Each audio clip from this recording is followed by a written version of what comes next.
In our hyper-connected modern world of constant distraction and overwhelming possibilities, many of us feel our lives spiraling out of control.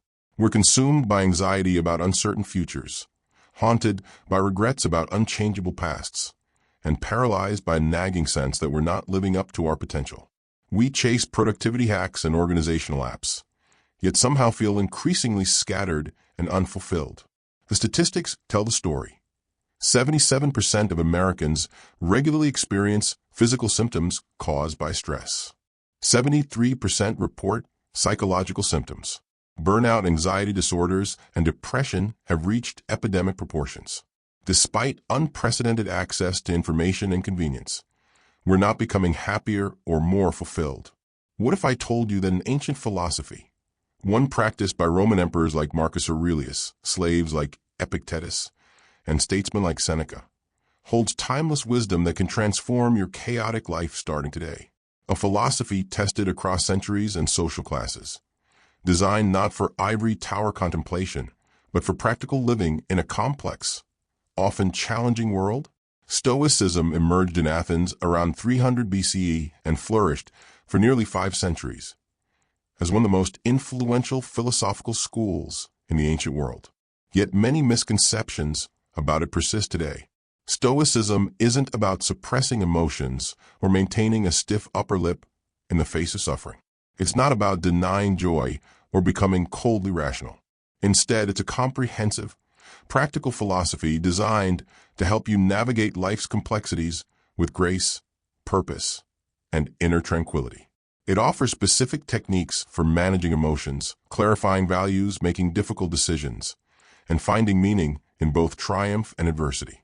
Today, we'll explore 7 powerful Stoic strategies that you can implement immediately to regain control of your life, find clarity in confusion, and develop the resilience to face whatever challenges come your way. These aren't theoretical concepts, but practical tools, tested across centuries and recently validated by modern psychological research. As Seneca, one of Stoicism's greatest teachers, reminded us, we are not given a short life, but we make it short. Life is long if you know how to use it. The average human lifespan contains over 630,000 hours. How many of those hours will you spend truly alive, present, and purposeful, rather than distracted, anxious, or on autopilot? The Stoics understood that a well-ordered life begins with a well-ordered mind. Through their wisdom, you'll discover how to cut through information overload, overcome decision paralysis, break destructive habits, and build a life aligned with your deepest values. Let's learn how to use our time well, starting today. Strategy 1. The dichotomy of control. Focus only on what you can change. The foundation of Stoic wisdom begins with a simple but profound insight that revolutionizes how we allocate our mental and emotional resources, clearly distinguishing between what is within our power and what is not. Epictetus, who began his life as a slave in Hierapolis, modern-day Turkey, around 55 CE and later became one of history's greatest Stoic teachers, opened his manual of practical wisdom, the Enchiridion, with this principle: some things are within our power, while others are not. Within our power are opinion, motivation, desire, aversion, and, in a word, whatever is of our own doing. Not within our power are our body, our property, reputation, status, and, in a word, whatever is not of our own doing. This dichotomy formed the cornerstone of his teaching because he understood a fundamental truth about human suffering. Psychological distress comes primarily from trying to control the uncontrollable while neglecting what we actually can influence. This insight might seem obvious at first glance, but examine your daily anxieties closely. How much mental and emotional energy do you waste worrying about what others think of you? Their judgments are theirs, not yours. Traffic conditions and weather forecasts, natural phenomena beyond human control, past mistakes that cannot be undone. Time flows in one direction only. Political situations beyond your direct influence, especially at national or global levels. The actions, decisions, and responses of other people, each with their own will. Economic trends and market fluctuations, complex systems with countless variables. Whether your hard work will be rewarded or recognized, outcome is separate from effort. health problems that have already manifested, though future prevention remains in your control. Whether someone will love you back, their feelings belong to them, not you. Dr. Michael Gervais, psychologist for elite athletes, notes that the average person has between 50,000 to 70,000 thoughts per day, and research suggests that approximately 80% of those thoughts contain some negative content. Of those negative thoughts, how many concern things we cannot change? This misallocation of cognitive resources creates unnecessary suffering while diminishing our effectiveness where we could make a difference. The Stoic remedy is not passive resignation or cold indifference to life's challenges, but a radical refocusing of attention on your true sphere of influence. When you catch yourself worrying about something outside your control, practice this three-step reflection. Is this something I can directly influence through my actions right now? If not, am I choosing to suffer twice? Once in anticipation, and again if it happens? I choose to focus on what I can control and accept what I cannot without adding unnecessary suffering. Instead of futile attempts to control the external world, direct your energy toward what you genuinely can control. Your judgments and interpretations of events. This is unfortunate versus this is unbearable. Your responses to situations, thoughtful versus reactive. Your priorities and values, what you deem worth pursuing. How you allocate your limited time, attention, and energy. The effort and care you invest in your work, separate from outcomes. How you communicate with and treat others, regardless of their response. Which sources of information you consume and believe. What skills and knowledge you develop. How you care for your physical and mental health. The boundaries you establish in relationships. How frequently you practice gratitude and appreciation. Consider the case of Viktor Frankl, psychiatrist and Holocaust survivor, who wrote in Man's Search for Meaning, "Everything can be taken from a man but one thing, the last of human freedoms, to choose one's attitude in any given set of circumstances, to choose one's own way." Even in the most extreme conditions of suffering, Frankl recognized this fundamental Stoic truth about where our power lies. Practical application. Morning control inventory. Start your day by writing down your current concerns and worries. Aim for at least 10. Draw a vertical line through anything outside your control. For each crossed-out item, write, "I choose not to disturb my tranquility with what I cannot change." For each remaining item, write one concrete action you can take today. Control scale exercise. Rate concerns on a scale from 0 to 10, where 0 means completely outside your control and 10 means completely within your control. Commit to focusing only on items rated 7 or higher. Language transformation.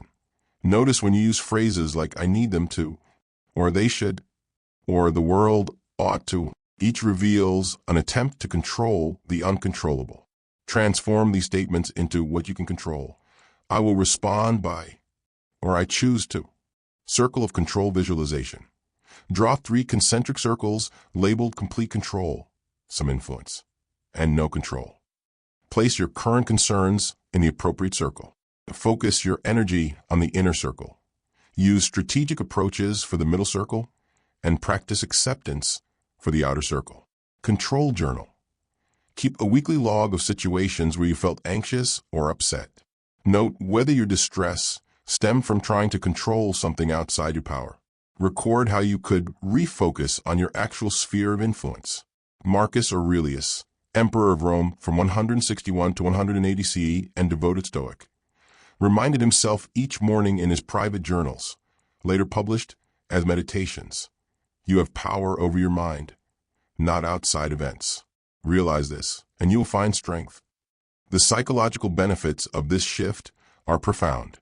Research on locus of control by psychologist Julian Rotter and subsequent studies show that internally focused individuals, those who emphasize what they can control, experience lower anxiety, greater resilience during setbacks, and higher achievement than those with an external focus. When you stop exhausting yourself trying to control the uncontrollable, other people's opinions, natural disasters, market fluctuations, past events, you'll discover an enormous reservoir of energy for what truly matters: your choices, actions, and responses in the present moment. As a psychotherapist and Stoic practitioner, Donald Robertson notes, the single most important practice in Stoic philosophy is differentiating between what we can change and what we cannot.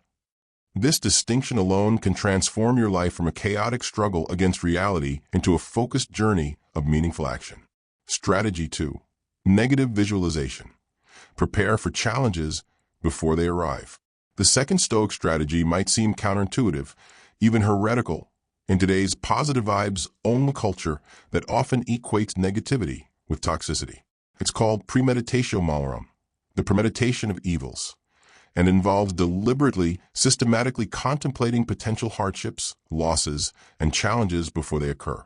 In a world where manifesting positivity and avoiding negative energy have become modern dogmas, the Stoics offer a contrarian perspective. Anticipating difficulties doesn't manifest them. It prepares you for them. This isn't pessimism. It's psychological preparation. The Stoics understood what modern cognitive psychology confirms. Unexpected negative events hit us harder than anticipated ones. By mentally rehearsing potential setbacks, we inoculate ourselves against future shocks. Seneca, born in Cordoba, now Spain, around for BCE and later advisor to Emperor Nero, advised his friend Lucilius, "He who has anticipated the coming of troubles takes away their power when they arrive." In his essay on tranquility of mind, he elaborated, "The man who has anticipated the coming of troubles takes away their power when they arrive. What is quite unlooked for is more crushing in its effect, and unexpectedness adds to the weight of a disaster. For this reason, nothing ought to be unexpected by us. Our mind should be sent forward in advance to meet all problems, and we should consider not what is going to happen, but what can happen." Recent research in cognitive behavioral therapy, CBT, validates this ancient wisdom. Studies show that proper anticipation of challenges, when done constructively rather than catastrophically, creates psychological resilience and reduces both the intensity and duration of negative emotional responses when difficulties actually occur. By mentally rehearsing possible challenges, you reduce shock and emotional intensity. The psychological impact of anticipated events is significantly less than unexpected ones. Develop concrete contingency plans. Advanced consideration allows for strategic preparation rather than reactive panic. Cultivate genuine gratitude. Contemplating the fragility of what you have deepens your appreciation while you still have it. Build psychological resilience. Regular exposure to difficult scenarios in imagination strengthens your ability to face them in reality. Overcome paralyzing fear. By facing worst-case scenarios mentally, they lose their power to immobilize you. Recognize capabilities. You discover internal resources you might not realize you possess. Combat hedonic adaptation. Regular awareness of how things could be worse prevents taking current blessings for granted. Prioritize effectively. Awareness of what could be lost helps you allocate time and energy to what truly matters. Consider systematically applying negative visualization to the core areas of your life, health and physical well-being. What would you do if you faced a serious illness or physical limitation? How would your daily routines need to adapt? What strategies would help maintain your mental well-being despite physical challenges? What preventative measures could you take now? Who would support you? And how would you communicate your needs? Example: if I were to receive a diagnosis of cancer tomorrow, I would first gather information without rushing to conclusions. I would seek second opinions, assemble a treatment team I trust, and create a communication plan for family and friends. I would prioritize treatments while maintaining as much normalcy as possible. I would use the experience to focus on what truly matters in my remaining time, whether long or short. Core relationships. How would you respond if you lost someone central to your life through death, estrangement, or major conflict? What support systems would remain? How would you honor the relationship while continuing to live meaningfully? What unresolved issues might you address now while you still can? Example: if my partner and I separated, I would establish healthy boundaries while processing grief. I would resist villainizing them to protect my ego. I would maintain mutual connections respectfully but create space for healing. I would reestablish personal routines and eventually open myself to new connections without rushing to replace what was lost. Career and purpose. What if you lost your job, your industry collapsed, or you could no longer perform your role? How would you adapt your skills for new contexts. What networks could you activate? How would you maintain financial stability during transition? What alternative paths might actually bring greater fulfillment? Example, if my company downsized and eliminated my position tomorrow, I would immediately assess our financial runway while activating my professional network. I would update my resume and portfolio while pursuing both short-term income opportunities and long-term positions. I would use the transition period to consider whether my career has been aligned with my values and adjust my path accordingly. Financial security. What if you face significant unexpected expenses? Economic downturns affected your investments, or your income stream suddenly stopped. What safety nets could you establish now? How would you prioritize essential versus discretionary spending? What resources and skills could generate alternative income? Example, if we experienced a major financial setback, we would immediately implement our emergency budget, eliminating all non-essential expenses. We would prioritize maintaining housing and health insurance while negotiating with creditors if necessary. We would preserve emergency funds for true emergencies while exploring additional income sources.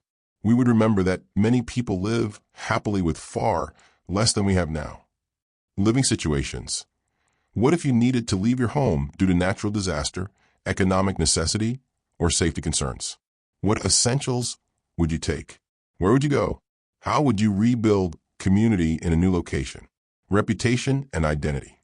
What if you faced public criticism, professional setback, or challenge to core aspects of your identity? How would you maintain self-worth independent of external validation? What values would guide your response? When practicing negative visualization, it's crucial to maintain perspective and proper technique. The goal isn't to catastrophize, ruminating anxiously without resolution, or induce anxiety, but to calmly consider potential challenges and your response to them. The practice should leave you feeling more prepared and grateful, not more anxious. Epictetus offered practical advice for bringing this visualization into daily life. When you're going about any action, remind yourself what nature the action is. If you're going to bathe, picture to yourself the things which usually happen in the bath. Some people splash, some push, some use abusive language, and others steal. Thus, you will more safely go about this action if you say to yourself, I will now go bathe, and keep my own mind in a state conformable to nature. He advised his students to anticipate everyday annoyances, spilled wine, slamming doors, inconsiderate behavior, so these minor irritations would not disturb their tranquility when encountered. Modern applications might include anticipating traffic jams, technology failures, or interrupted plans. Practical application. Morning premeditatio.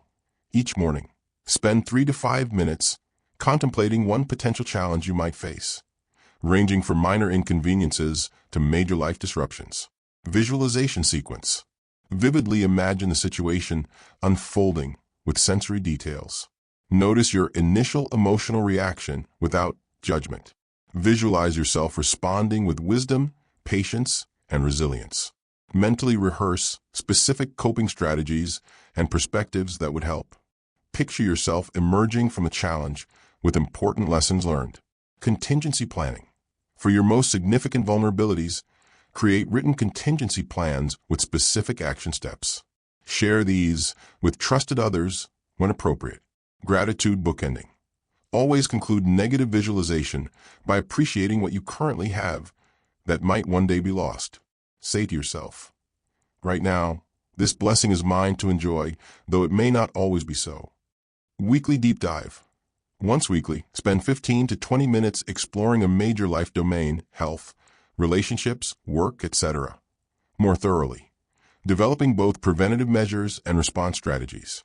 What remains exercise. After imagining a significant loss, list what would remain: capacities, relationships, opportunities, and resources that could not be taken away. Stoic reserve clause. When making plans, mentally add fate permitting to acknowledge the uncertain nature of future outcomes. Psychological research by Julie Norum on defensive pessimism supports the effectiveness of this approach for certain personality types. Her studies show that for many people, especially those prone to anxiety, systematically anticipating and planning for negative outcomes produces better results than forced positive thinking. As Seneca reminds us, It is in times of security that the spirit should be preparing itself for difficult times, while fortune is bestowing favors on it. Then is the time for it to be strengthened against her rebuffs. And elsewhere he notes, nothing happens to the wise man against his expectation. Admiral James Stockdale, who survived 7 years as a prisoner of war in Vietnam, later attributed his survival to Stoic principles, particularly this form of mental preparation. You must never confuse faith that you will prevail in the end, which you can never afford to lose, with the discipline to confront the most brutal facts of your current reality, whatever they might be. By regularly practicing negative visualization, you develop this dual capacity, maintaining hope while preparing for difficulty, a psychological balance that fosters both tranquility and resilience in an unpredictable world. Strategy 3. The view from above. Gain perspective through cosmic awareness. One of the most powerful Stoic practices for breaking free from daily anxieties and gaining psychological liberation is what philosophers call the view from above dispicera. This contemplative exercise involves mentally stepping back to see your life and concerns from increasingly wider perspectives, a form of cosmic consciousness that dramatically shifts how we evaluate our problems. This practice has parallels across philosophical and spiritual traditions. Buddhist non-attachment, the Hindu concept of lila cosmic play, the overview effect, reported by astronauts seeing Earth from space, and contemporary cosmic perspective meditation. Modern research in psychology by Dr. Keltner at UC Berkeley shows that experiences of vastness relative to the self produce measurable improvements in well-being, generosity, and reduced stress reactivity. Marcus Aurelius, Emperor of Rome from 161 to 180 CE, practiced this cosmic perspective regularly amidst the enormous pressures of ruling an empire. In his private journals, he reminded himself, think of a universal substance, of which you have a very small portion, and of universal time, of which a short and indivisible interval has been assigned to you, and of that which is fixed by destiny, and how small a part of it you are. Elsewhere he wrote, survey the circling stars, as though yourself were in mid-course with them. Many a time let the mind of the universe be in your thoughts. Dwell upon the ceaseless whirl of the cosmos and all the stars that are swept along in the same speed with its motions. When we're caught in daily frustrations, a traffic jam, a critical email, a disagreement with a colleague, our perspective naturally narrows. Evolutionary psychologists explain that our brains evolved to hyper-focus on immediate threats and challenges. While this served our ancestors well when facing predators, it creates disproportionate stress responses to modern inconveniences. We catastrophize small setbacks and forget our place in the vast unfolding of time and space. The view from above intentionally counters this cognitive narrowing, restoring proper proportion to our concerns. This practice involves a structured sequence of perspective expansion. Level 1. Your immediate situation, egocentric view. You're stuck in traffic late for a meeting, feeling stress rising.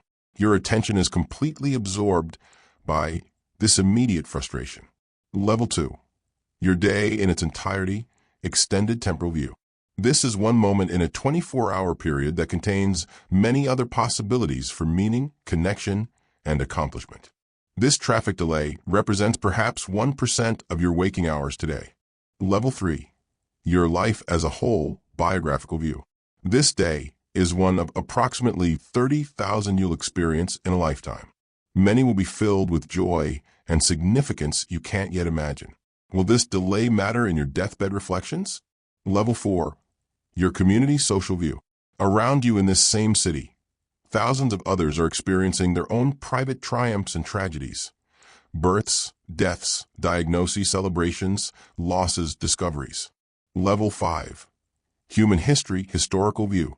Your life unfolds within the grand tapestry of human civilization, where billions have faced challenges, celebrated victories, and found meaning across roughly 300,000 years of human existence.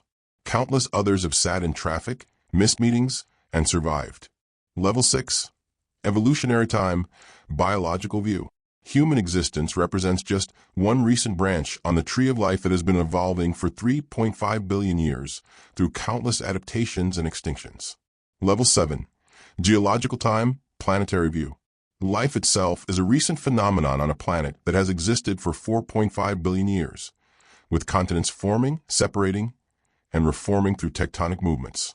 Level 8. Cosmic Perspective Universal View. Earth's entire history is but a brief moment in the 13.8 billion years of our universe's evolution, in which countless stars have formed, lived, and died, creating the elements that constitute our bodies. From this gradually expanded view, today's frustrations appear in proper proportion, not irrelevant, but certainly not deserving of the emotional energy we often invest in them. This isn't about dismissing your concerns as meaningless, but about releasing the unnecessary anxiety that comes from overinflating them. Psychologist Paul Gilbert, founder of compassion-focused therapy, explains that this shift in perspective activates our mammalian caregiving system instead of our threat response system, leading to reduced physiological stress responses and increased capacity for wise decision-making.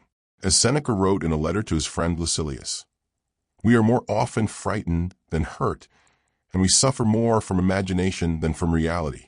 What I advise you to do is not to be unhappy before the crisis comes, since it may be that the dangers before which you paled as if they were threatening you will never come upon you. They certainly have not yet come. The view from above also connects us to our shared humanity. From a distance, artificial divisions of nationality, race, religion, and ideology fade, and we see our fundamental connection to others who, like us, are trying to find their way through life's complexities. Astronauts report this perspective shift as one of the most transformative aspects of seeing Earth from space. The overview effect documented by space philosopher Frank White. Practical application. Scheduled practice. When feeling overwhelmed by a specific concern, find a quiet place to sit undisturbed for 5 to 10 minutes. Initial centering. Begin with 3 deep breaths, grounding yourself in your body and present moment. Visualization sequence. Start by seeing yourself in your current situation from a few feet above. Gradually expand your view to see your entire building or location. Continue expanding to see your neighborhood, city, region. Visualize your country, continent, and the entire Earth. Extend further to see the solar system, galaxy, and cosmic web. At each level, notice how your current concern appears from this perspective. Pay attention to shifts in your emotional state as perspective expands. Contextual reflection. Consider these questions as your perspective widens. How many others are experiencing similar or greater challenges right now? What portion of your life does this current situation represent? Strategy 4. Morning and evening reflection. Bookend your days with intention. For the Stoics, self-awareness was not an abstract goal, but a daily practice enacted through regular reflection. They understood that an unexamined life quickly becomes a reactive one, driven by external demands rather than internal values. To combat this drift toward unconscious living, the Stoics developed practices of morning preparation and evening review, powerful habits that can transform how you experience your days. Morning preparation, premeditatio. Marcus Aurelius began each day by reminding himself, when you wake up in the morning, tell yourself, the people I deal with today will be meddling, ungrateful, arrogant, dishonest, jealous, and surly. They are like this because they can't tell good from evil. This wasn't pessimism, but preparation. By anticipating challenges, he prepared his mind to respond with virtue rather than react from instinct. Your morning reflection might include setting intentions. What virtues do you wish to embody today? Patience? Courage? Kindness? Anticipating challenges. What difficult situations might arise? How will you respond with wisdom? Defining priorities. What truly matters today? What would make this day well spent? Remembering perspective. Consider your place in the vast universe and the brevity of life. Seneca suggested, begin at once to live and count each separate day as a separate life. Evening review. Examine conscientia. Equally important is the evening review, when you examine your day with honest but non-judgmental awareness.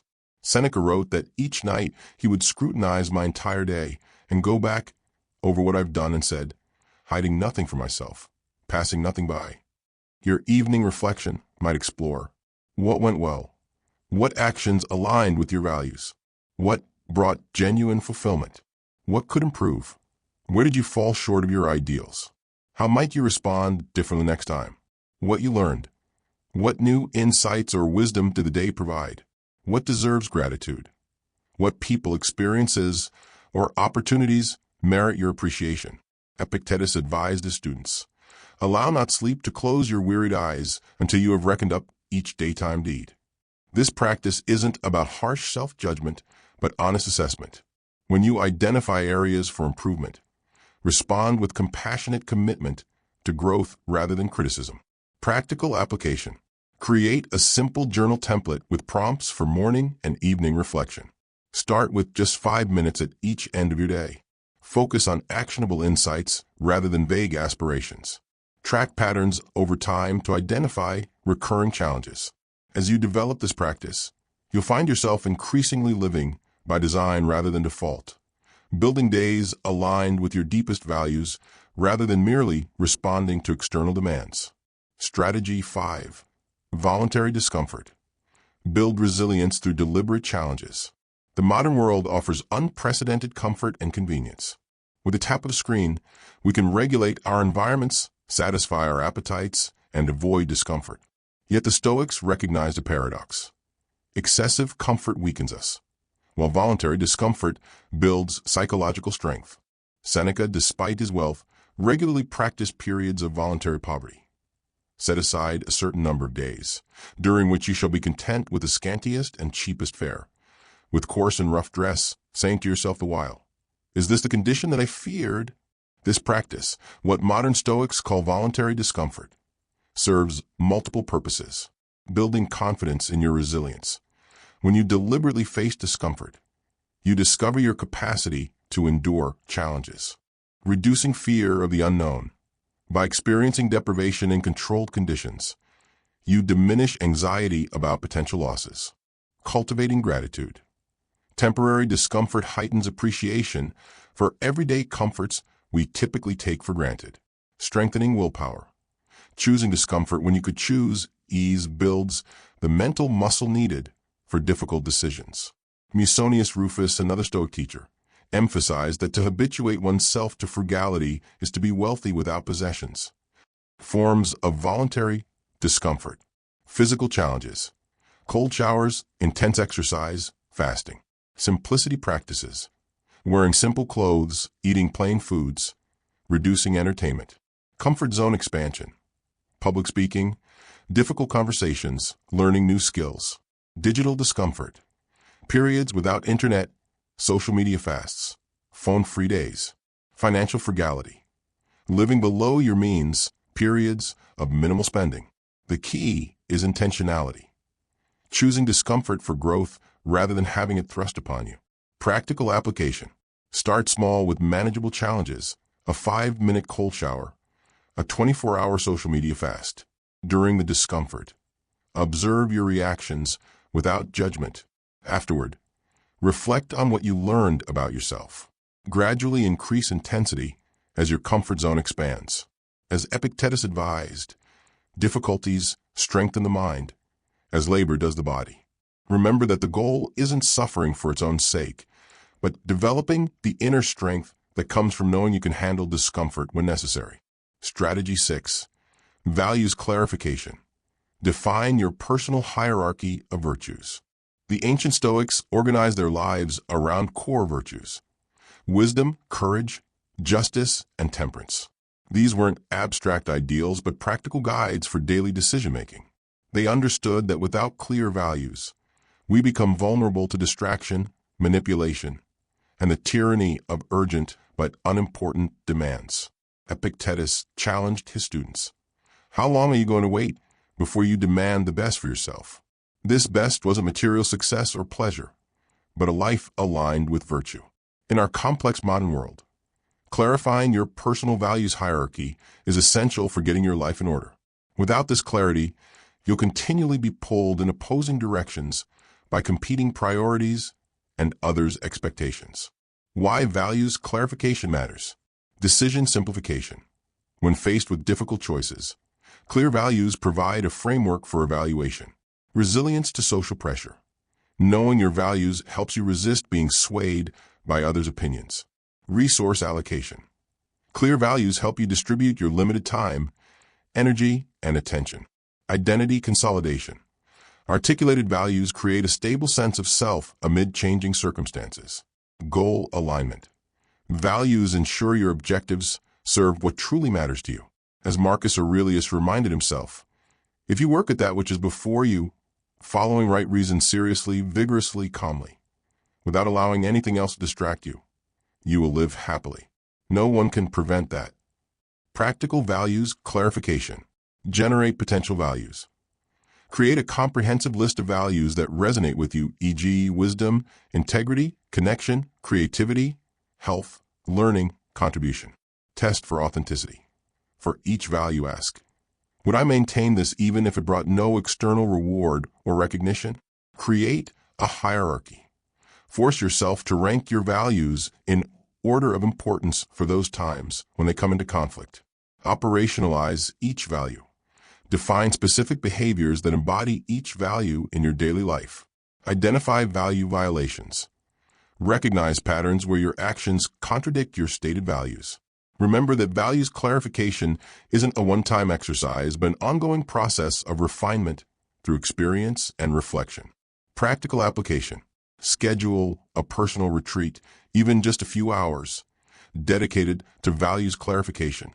Create a visual representation of your values hierarchy. Share your values with trusted friends and invite their observations. Review your calendar and expenses to see if they align with your stated values. Identify one value-aligned change you can implement immediately. As Seneca advised, let all your activity be directed to some object. Let it have some end in view. Your values provide that end, giving direction to your days and meaning to your efforts. Strategy 7. Memento mori. Let death be your advisor. The final Stoic strategy might seem dark at first glance, but it's actually illuminating. Remembering that you will die. The Stoics practice memento mori. Remember that you must die, not to induce fear or depression, but to sharpen their appreciation for life and clarify their priorities. Marcus Aurelius counseled himself, you could leave life right now. Let that determine what you do and say and think. This awareness of mortality wasn't morbid. It was motivating. When we forget our finite nature, we postpone what matters most. We live as if we have endless time to resolve conflicts, pursue meaningful work, express love, or experience wonder. The uncomfortable truth of our mortality cuts through procrastination and triviality. Benefits of mortality awareness. Priority clarification. Death strips away the non-essential, revealing what truly matters. Procrastination antidote. Awareness of limited time counters the tendency to delay important actions. Appreciation enhancement. The transience of experiences increases their preciousness. Fear reduction. Regular contemplation of death diminishes its power to terrify. Present moment attention. Mortality awareness pulls you from past regrets and future anxieties. Seneca observed that most people ebb and flow in wretchedness between the fear of death and the hardships of life. They are unwilling to live, and yet they do not know how to die. Stoic practice offers an alternative, living fully with death in mind. Ways to practice memento mori. Morning reflection. Ask yourself, if today were my last day, what would deserve my attention? Gratitude practice. Consider what you would miss if you died today, and appreciate it now. Legacy thinking. Reflect on what you want to be remembered for, and act accordingly. Perspective reset. When upset by small matters, ask if they would concern you on your deathbed. Relationship audit. Are there relationships that need healing or appreciation before it's too late? This practice isn't about being somber or macabre. It's about living with lucid awareness of what matters most. Practical application. Create a bucket list of experiences that would make your life feel complete. Write your own eulogy as you would want it to be read. Schedule time for what truly matters rather than assuming you'll get to it someday. Resolve lingering conflicts and express appreciation to important people in your life. As Epictetus reminded his students, Keep death and exile before your eyes each day, along with everything that seems terrible. By doing so, you'll never have a base thought, nor will you have excessive desire. Putting it all together. Your Stoic action plan. We've explored 7 powerful Stoic strategies for getting your life in order. The dichotomy of control. Focus only on what you can change. Negative visualization. Prepare for challenges before they arrive. The view from above. Gain perspective through cosmic awareness. Morning and evening reflection. Bookend your days with intention. Voluntary discomfort. R. Build resilience through deliberate challenges. Values clarification. Define your personal hierarchy of virtues. Memento mori. Let death be your advisor. The question now is, how do you integrate these principles into your daily life? The Stoics emphasized that philosophy must be practiced, not merely contemplated.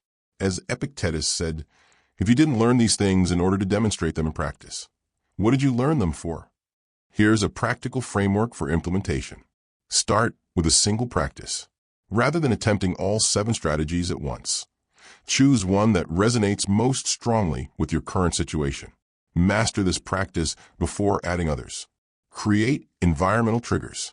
Link your Stoic practice to existing habits or environmental cues. Morning reflection with your first cup of coffee. Dichotomy of control when you check email. View from above when you feel stressed. Evening review before turning out the light. Establish accountability. Share your commitment to Stoic practice with others. Join a Stoic discussion group. Find a philosophy accountability partner. Share your experiences and insights. Teach what you're learning to solidify understanding. Measure your progress. Track your development not by external achievements, but by internal growth. Are you responding rather than reacting? Is your judgment becoming clearer? Are you less disturbed by events outside your control? Is your life increasingly aligned with your values? Embrace imperfection. Remember that Stoicism isn't about achieving perfection, but about continuous improvement. As Seneca acknowledged, I am not a wise man and I never will be. The goal is progress, not perfection. A daily Stoic routine. Morning 10 minutes reflection. Intention setting, negative visualization. Throughout the day, 30 seconds each time dichotomy of control when facing challenges. Afternoon, 5 minutes view from above for perspective. Evening, 10 minutes review your day. Assess progress, practice gratitude. Weekly, 30 minutes values review and voluntary discomfort. Monthly, 1 hour deeper memento mori reflection and life alignment.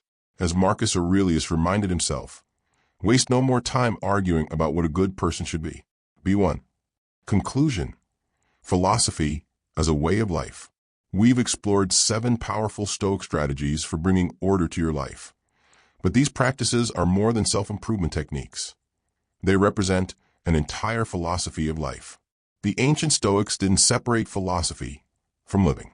For them, philosophy wasn't an academic exercise, but a daily practice of aligning thought with action. As Seneca wrote, philosophy is not a matter for talk, but for something stronger. It's a way of life. The promise of Stoicism isn't a life free from challenge. No philosophy can deliver that. Rather, it offers something more valuable. The capacity to face whatever comes with clarity, purpose, and inner strength. Through Stoic practice, you'll develop resilience, the ability to withstand adversity without being broken by it. Clarity, a mind unclouded by false judgments and needless anxieties. Purpose, days guided by meaningful values rather than fleeting impulses. Tranquility, the inner peace that comes from accepting what cannot be changed. Authenticity, the alignment of beliefs and actions in a coherent life. Epictetus, who endured slavery and exile, offered this powerful perspective. Make the best use of what is in your power and take the rest as it happens. Some things are up to us and some things are not up to us. This simple insight, when fully embodied, transforms how we experience every aspect of life. The journey of Stoic practice isn't always easy. You'll forget, falter, and find yourself swept away by old habits. But as Marcus Aurelius reminded himself, when you arise in the morning, Think of what a precious privilege it is to be alive, to breathe, to think, to enjoy, to love.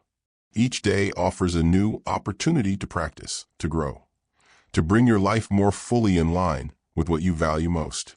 Begin today with a single practice. Be patient with yourself as you develop new habits of thought and action. And remember that the goal isn't a perfect life, but one lived with intention, courage, and wisdom. As Seneca wrote, "As is a tale, so is life. Not how long it is, but how good it is what matters." May your tale be a good one. Additional resources for Stoic practice. Ancient sources. Meditations by Marcus Aurelius. Letters from a Stoic by Seneca. Discourses and Enchiridion by Epictetus. The Lives and Opinions of Eminent Philosophers by Diogenes Laertius. Modern Interpretations. A Guide to the Good Life. The Ancient Art of Stoic Joy by William B. Irvine.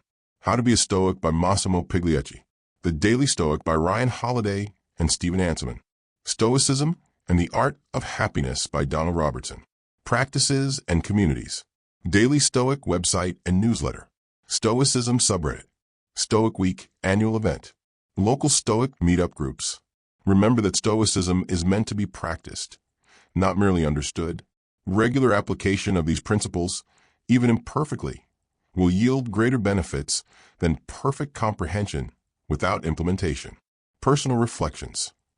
Practicing Stoicism in modern life. The principles we've explored are timeless, but their application evolves with each era. Modern Stoics face unique challenges. Digital distraction. The Stoics valued attention as a precious resource, but today's world presents unprecedented demands on our focus. A modern Stoic practice might include designated periods of digital minimalism, curated information consumption, regular attention training through meditation, creating boundaries around technology use, consumerism and status. While the ancient Stoics warned against materialism, today's marketing machinery operates at a scale they could never have imagined. Contemporary Stoics might practice conscious consumption based on needs rather than wants, regular inventory of possessions and their genuine utility, questioning status symbols and external markers of success, finding satisfaction in virtue rather than acquisition, ecological awareness. The Stoics viewed themselves as citizens of the cosmos with responsibilities to the whole. Today, this cosmic citizenship extends to environmental stewardship, recognizing our interdependence with natural systems, making choices that reflect care for future generations, finding joy in simple pleasures with minimal environmental impact, contributing to collective solutions for environmental challenges. Information overload. The ancient Stoics had limited access to information. We have the opposite problem. Modern Stoic information management might include distinguishing between information and wisdom, curating knowledge sources for quality rather than quantity, regular periods of contemplation to integrate learning, sharing insights through teaching and discussion.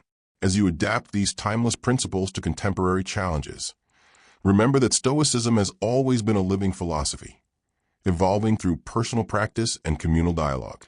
The essence remains constant, aligning your thoughts and actions with nature and reason, focusing on what you can control, and pursuing virtue as the highest good.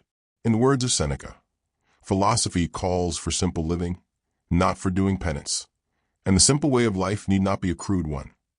May your practice bring simplicity, purpose, and tranquility to your life, today and every day.